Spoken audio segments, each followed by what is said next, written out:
Som la companyia de teatre Pot de Plom. Ara estem així a Picanya, però la companyia es va fundar fa molts anys, en Alcoi. I fem teatre d'humor, o sigui, teatre satíric, sàtira, paròdies, humor.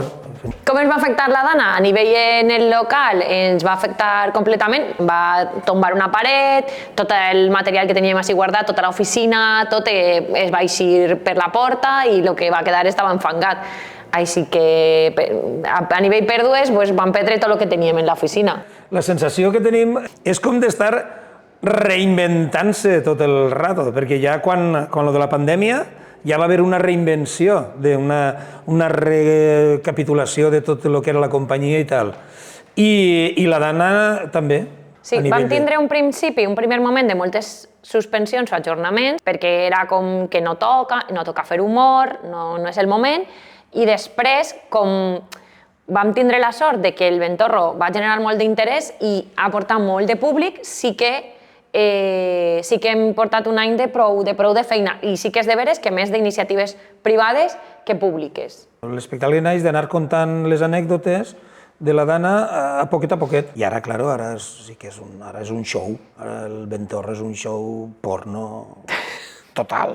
És un teatre molt fàcil d'entendre. Partix un poc de lo que el passa i partix de la pura indignació. Per això la gent ho agraeix, la gent diu, hòstia, vale, guai. I a mi m'ha passat diverses voltes això, de gent del poble dir-te, Xavi, fes-mos riure que mos fa molta falta. Vull dir, això és tan contundent, jo l'he inclòs, la frase, i la dona l'ha inclòs en l'espectacle perquè és cert, perquè no és broma. Vull dir, Xavi, fes-mos riure que mos fa molta falta, és que t'ho diuen de veres.